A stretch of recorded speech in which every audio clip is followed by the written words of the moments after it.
या हमारे बाप दादा के ज़माने के इंजीनियर जो थे, वो जो पुल बनाते थे, ब्रिज बनाते थे, वो आज भी ट्रकें और बसें उस पर चलती हैं और बिंदास बेधड़क बेखौफ होकर के लोग सफ़र करते हैं और वो कहीं से जर्जर नज़र नहीं आती। वहीं आज की टेक्नोलॉजी देख लीजिए, आज का जनरेशन देख लीजिए कि इस जनरेशन में बच्चे पढ़ाई करते हैं, दिन के 18 घंटे पढ़ाई करते हैं, दिन के सिर्फ 3 घंटे खेलते हैं। इसके बावजूद उनके माइंड में वो शार्पनेस नहीं आ पा रहा है, वो तेज़ी नहीं आ पाती कि वो ब्रिज बनाया जा सके। आज के ज़माने में आप देख सकते हैं, आपके रोड, सड़कें, गलियां, नालियां, यहाँ तक छोटी छोटी पतले पतले नाले भी अगर बनाए जाते हैं तो 2 साल के अंदर वो धाराशायी हो जाते हैं। राजेश भाई, अगर आपने और सभी को मैं इस चीज का अवगत कराने देना चाहता हूँ कि सबसे पहले तत्काल ये जो खनन कार्य किया जा रहा है, माइनिंग का काम रात में हो रहा है, दिन में हो रहा है, घरों की छतें टूट रही है, किसी की टीवी फूट जा रही है, 10,000 का नुकसान हो रहा है, 1,000 रुपया वहां जाके दिया जाता है, तो ये सब चीजें बंद होना चाहिए भाई। पहाड़, झरने, पेड़ प्रकृति की देन होती है और इसकी सुंदरता अनमोल होती है, लेकिन धीरे धीरे करके भारत के अंदर ये सुंदरता पर प्रहार किया जा रहा है और ये प्रहार कितना घातक है वो आम इंसान खुद महसूस कर सकता है। इंकलाब न्यूज। इंकलाब एक क्रांति। नमस्कार दोस्तों, जय हिंद। आज एक बहुत ही गंभीर मुद्दा है।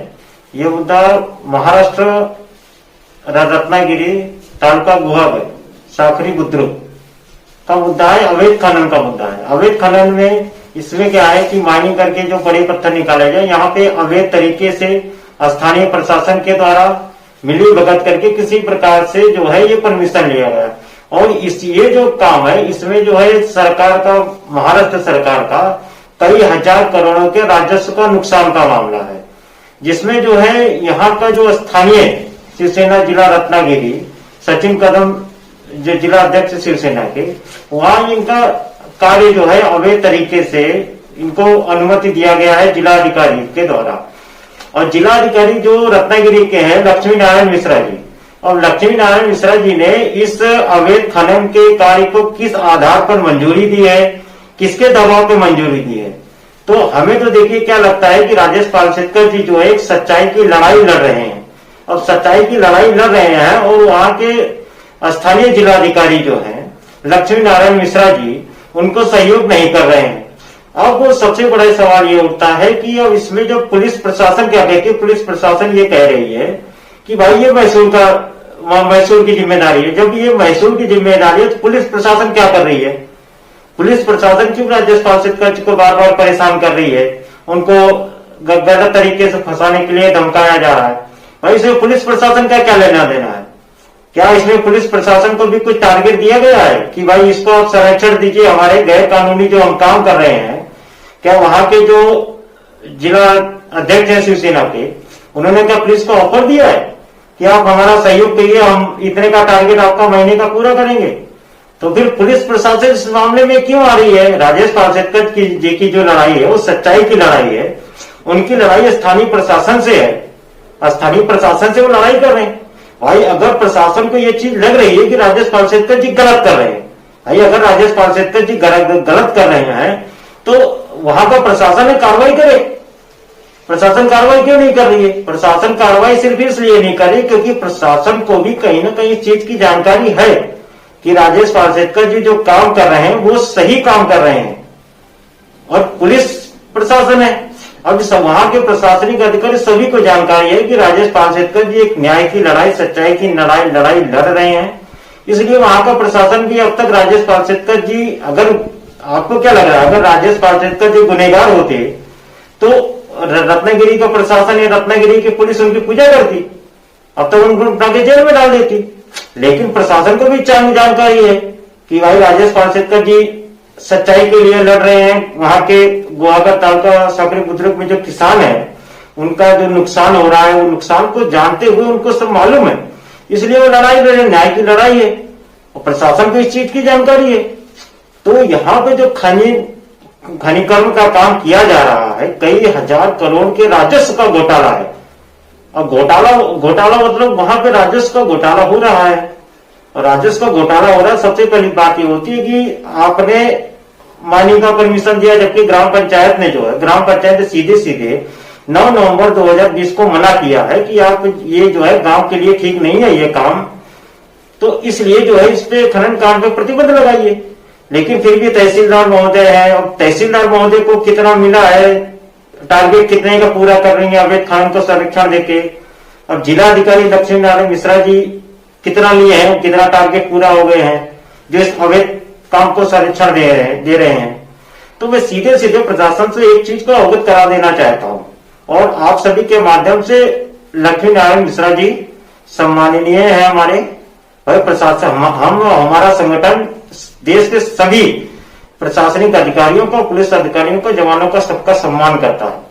लेकिन अगर कोई भी जिलाधिकारी या कोई भी देश का किसी भी जिले में कोई भी प्रशासनिक अधिकारी अगर गलत करेगा, जिसमें किसी पत्रकार या हमारे संगठन के पदाधिकारी या कोई भी आम जनता हो, अगर कहीं का भी कोई भी प्रशासन करेगा तो हमारा संगठन इसके लिए उचित से उचित कार्रवाई करेगा, जो भी हो सकेगा। तो मैं सीधे सीधे आप सबके माध्यम से इस चीज को रत्नागिरी प्रशासन, महाराष्ट्र मुख्यमंत्री, उप मुख्यमंत्री, खनन सचिव महाराष्ट्र और सभी को मैं इस चीज को अवगत कराने देना चाहता हूं कि सबसे पहले तत्काल ये जो खनन कार्य किया जा रहा है, माइनिंग का काम रात में हो रहा है, दिन में हो रहा है, घरों की छतें टूट रही है, किसी की टीवी फूट जा रही है, 10,000 का नुकसान हो रहा है, 1,000 रुपया वहां जाके दिया जाता है। तो ये सब चीजें बंद होना चाहिए भाई। एक जिलाधिकारी जो होता है जिले का देख रेख करने के लिए होता है, ये थोड़ी ना होता है कि चलो ठीक है आप हमारा टारगेट पूरा करो, हम आपको खुली छूट दिया, आप किसको भी परेशान करो। तो इस तरह की घटनाएं जो है, इस तरह की घटनाएं एक जिम्मेदार पुलिस अधिकारी को या फिर जिलाधिकारी को शोभा नहीं देती है। तो सीधे सीधे मैं ये चीज को स्पष्ट कर देना चाहता हूं कि राजेश पारसेकर जी एक सच्चाई की लड़ाई लड़ रहे हैं, तो आप उनका सहयोग करिए। हमारे संगठन के पास सभी साक्ष्य हैं, हर चीज के। हमारा संगठन तकरीबन 6 से 8 महीने पर 6 से 8 महीना हो गया जब से कार्य चल रहा है, तो इससे जुड़ी ही हर चीज जानकारी संगठन के पास उपलब्ध है। अब ये प्रशासन को जो साक्ष्य चाहिए हमसे मिले, हम साक्ष्य दे देंगे भाई। अगर जो गुनहगार है उन पे सीधे सीधे कार्रवाई करिए। अब वहां पे अवैध खनन करके जो राजस्व का नुकसान हो रहा है भाई, उसकी जानकारी सबसे पहले ये पता करो रत्नागिरी जिले में, गुवागर तालुका में, कि पिछले 10 सालों में कितनी कंपनी ने खनन किया है, कितनी मिट्टी निकाली है और कितनी मिट्टी की रॉयल्टी मिली है। ये सब जानकारी निकालेंगे तो कई हजार करोड़ का यहाँ पे घपला हुआ है रॉयल्टी का। रॉयल्टी मतलब एक राजस्व का नुकसान होता है, और राजस्व का नुकसान ना हो इसीलिए जिले में तहसीलदार, जिलाधिकारी और अन्य पदाधिकारियों की नियुक्ति की जाती है। ये उनकी जिम्मेदारी है। और मैं आप सभी के माध्यम से सीधे स्पष्ट कह देना चाहता हूं कि रत्नागिरी गुवागर तालुका सागरी बुद्रुक में अगर जितने भी राजस्व का नुकसान होगा, उस राजस्व के नुकसान की भरपाई वहां का जिला प्रशासन ही करेगा। और पुलिस जो ये बार बार दबाव दे रही है, अरविंद बोर्ड के गुवागर पुलिस निरीक्षक, उन्होंने हमारे संगठन के पदाधिकारी और राजेश पारसेकर जी, उनको सीधे सीधे फोन पे जान से मारने की धमकी दी। तो भाई ये पुलिस क्या अंडरवर्ल्ड चला रही है क्या? महाविकास आघाड़ी सरकार क्या चला रही है? मतलब हर एक पीएसआई को क्या टारगेट दिया है कि आप इनके इतने का इनकाउंटर करो? तो सीधे सीधे फोन पे धमकी दे रहे हैं। कौन सा जंगल राज है? मतलब महाराष्ट्र जो है छत्रपति शिवाजी महाराज का ही महाराष्ट्र है, यहाँ पे कोई औरंगजेब आ गया है। तो ये सीधे सीधे एक पत्रकार को सीधे सीधे जान से मारने की धमकी देना अरविंद बोर्ड के गुवागर पुलिस निरीक्षक के द्वारा, ये एक दुखद घटना है। मैं व्यक्तिगत आपको बता दूं, और मेरे संगठन भारतीय मजदूर किसान संगठन भारत, हमारे संगठन के माध्यम से मैं खुद व्यक्तिगत जवानों का काफी सम्मान करता हूं। लेकिन ऐसे जवान नहीं जो किस चीज के लालच में, किसके दबाव में। अब सबसे पहले देखना, अरविंद बोरके ने राजेश पारसेकर जी को जान से मारने की धमकी दी। अब धमकी उन्होंने कोई शौक तो आया नहीं है, ना ही राजेश पारसेकर जी अरविंद बोरके का कोई पुराना संबंध है भाई। फिर अरविंद बोरके ने राजेश पारसेकर जी को जान से मारने की धमकी क्यों दी? किसके दबाव में दी और किसके कहने पे दी? किसी न किसी के दबाव में दी रहेगी धमकी भाई। दबाव में दी है या किस लिए दी है? अब अरविंद बोरके राजेश पारसेकर जी का कोई पहले का व्यवहार तो है नहीं, जान से मारने की धमकी क्यों देंगे। मतलब ये रत्नागिरी का जो प्रकरण है, गुहागर तालुका साकरी बुद्रुक का खनन का कार्य, जो स्थानीय साहिल इंटरप्राइजेस जिसके मालिक है शिवसेना रत्नागिरी जिला अध्यक्ष सचिन कदम, मतलब इनका प्रभाव उस जिले में इतना है रत्नागिरी में कि जिसको चाहेंगे उसको ये जान से मारने की धमकी दिलवा देंगे, वो भी पुलिस के द्वारा। मतलब क्या पुलिस प्रशासन जो है क्या रत्नागिरी जिला अध्यक्ष सचिन कदम के कहने पे चलता है। तो पुलिस को जितना, जो पुलिस की जिम्मेदारी है पुलिस करे, जो खनन की जिम्मेदारी है तहसीलदार की जिम्मेदारी, ये सभी जिम्मेदारियां, अगर वहां पे किसी भी प्रकार का अवैध कार्य चल रहा है, भाई जब ग्राम पंचायत ने सीधे मना किया 4 नवंबर 2020 को, ग्राम पंचायत ने सीधे तहसीलदार को ज्ञापन दिया है, सबको ज्ञापन दिया है कि इस कार्य को रोका जाए, जिसकी कॉपी है हमारे पास, साक्ष्य है हमारे पास, लेकिन फिर भी जिलाधिकारी ने काम क्यों नहीं रोका। किसके दबाव में है, या फिर शिवसेना नेता सचिन कदम ने उनका टारगेट पूरा किया। तो इस कार्य को तत्काल प्रभाव से कार्य को रोकना है। और इसमें अब क्या हो रहा है, अब पुलिस प्रशासन क्या है कि पुलिस प्रशासन और रत्नागिरी जिला अध्यक्ष शिवसेना सचिन कदम ये क्या कर रहे हैं, अब जो है इनके जो राजेश पालसेकर जी के भाई के लड़के हैं विजय पालसेकर, ये उनका उपयोग कर रहे हैं राजेश जी को फंसाने के लिए। विजय पालसेकर जो राजेश पालसेकर के भाई का लड़का है, उसको कितने पैसे का इन्होंने लालच दिया है, क्या नहीं दिया है। अब लालच देके विजय पालसेकर जो वो भी राजेश जी को फंसाने के चक्कर में लगा है।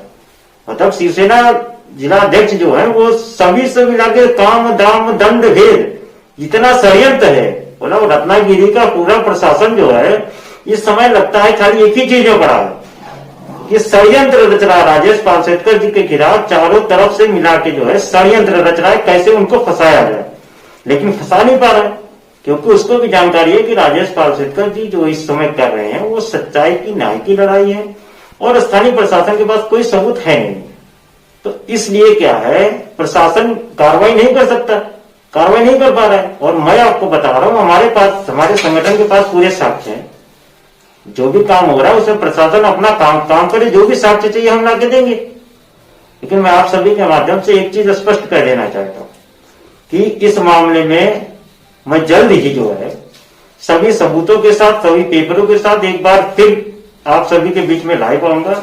मैं आप सभी से चाहूंगा कि ये जो घटना है, ये महाविकास आघाड़ी सरकार में रत्नागिरी में जो कोरोना काल में जब सब जगह लॉकडाउन है, महाराष्ट्र का मंत्रालय तक बंद है जनता के लिए, और उस बीच में 8 से 9 महीने के बीच में ये पूरा कई हजार करोड़ का एक प्रोजेक्ट का घोटाला किया गया, जो गलत तरीके से परमिशन देके, और ये राजस्व का कई हजार करोड़ों का नुकसान पहुंचाया जा रहा है। राजस्व का नुकसान राज्य का नुकसान है। मैं माननीय मुख्यमंत्री महोदय, उप मुख्यमंत्री, खनन सचिव महाराष्ट्र और रत्नागिरी एसपी सभी से अनुरोध करूंगा कि इस मामले में तत्काल कार्य को रोका जाए और इस मामले की पूरी जांच की जाए। जांच करने के बाद जो है इसमें यह पता लगाया जाए कि कितने राजस्व का नुकसान हुआ है और इस परमिशन देने के लिए जो पेपर लगे हैं, क्या वो कंपनी ने पूरे पेपर दिए हैं या फिर सिर्फ टारगेट करके पूरा किया है। ये जो पूरा प्रकरण है रत्नागिरी गुहागर तालुका साकरी बुद्रुक में जो अवैध तरीके से, गलत तरीके से परमिशन देके जो डबल उत्खनन कराया जा रहा है, माइनिंग का काम रात में भी दिन में भी करवाया जा रहा है, ये पूरा प्रकरण जो है, पूरे प्रकरण की जानकारी संगठन के माध्यम से तकरीबन 1.5 से 2 महीना पहले माननीय मुख्यमंत्री महाराष्ट्र सरकार, माननीय उप मुख्यमंत्री महाराष्ट्र सरकार, खनन सचिव महाराष्ट्र सरकार को सभी को इस चीज की जानकारी लिखित में तक 1.5 से 2 महीने पहले दी जा चुकी है। लेकिन ना ही मुख्यमंत्री महोदय कोई काम कर रहे हैं, ना उन्होंने अभी तक कोई सहयोग किया है, ना किसी पे कार्रवाई की है, कुछ नहीं किया है, ना उप मुख्यमंत्री महोदय ना खनन सचिव महाराष्ट्र ने की है। अभी जो पूरा प्रकरण है, पूरे प्रकरण को लेके संगठन के माध्यम से भारतीय मजदूर किसान संघ ने पूरे प्रकरण को लेके अब इसका एक प्रतिनिधि मंडल जल्द से जल्द दिल्ली जाएगा। दिल्ली जाने के बाद पूरी के पूरे प्रकरण की जानकारी केंद्रीय अधिकारियों को दी जाएगी, संगठन के केंद्रीय पदाधिकारियों को दी जाएगी और वो पदाधिकारी जो है, मैं समझ इस मामले को, पूरे मामले को लेकर के केंद्रीय सतर्कता आयोग, मानवाधिकार आयोग, खनन सचिव भारत सरकार और स्वयं मैं ये सब मामले की शिकायत उनसे करूंगा और उनसे करूंगा कि इस मामले में तत्काल जो है राजस्व की लूट जो हो रही है इसको तत्काल प्रभाव से इसको रोका जाए। और अगर प्रशासन द्वारा, केंद्र सरकार द्वारा भी अगर हमें इस पर किसी भी प्रकार की सहयोग नहीं मिलेगा तो संगठन के माध्यम से धरना प्रदर्शन करने के लिए देश भर में संगठन स्वतंत्र होगा। भाई इस जो चीज हो रही है, इतना बड़ा अगर राजस्व का नुकसान हो रहा है तो इसकी खुलासा इसका होना चाहिए कि भाई राजस्व का घोटाला करने के लिए छूट क्यों दी गई है, प्रशासन अपना काम क्यों नहीं कर रहा है, प्रशासन राजस्व की लूट को क्यों होने दे रहा है और किसकी लालच में होने दे रहा है। ये सभी मामला जल्द से जल्द ही केंद्र सरकार के अधीन होगा। और फिर मैं एक बार स्थानीय प्रशासन से कहना चाहूंगा कि जो भी इस मामले में प्रकरण में जो भी चीजें हैं, जो भी गलत चीजें हो रही हैं उनको तत्काल प्रभाव से रोका जाए और चीज की जो है जानकारी उपलब्ध कराई जाए। और मैं स्वयं इस मामले को लेके दिल्ली अगले हफ्ते जाऊंगा और संबंधित विभाग के जो मंत्री हैं मंत्रालय उनसे कहूंगा कि आप इन पे कार्रवाई करिए। देखो इंकलाब न्यूज में अल्ताफ जीवानी, हम ग्राउंड जीरो की रिपोर्ट आपके लिए लाते हैं और लाते रहेंगे। हमारा चैनल देखने के लिए लाइक करें, सब्सक्राइब करें और शेयर जरूर करें। और एक बात और, आप घर में रहिए, सुरक्षित रहिए, अपने और अपने लोगों का ख्याल रखिए।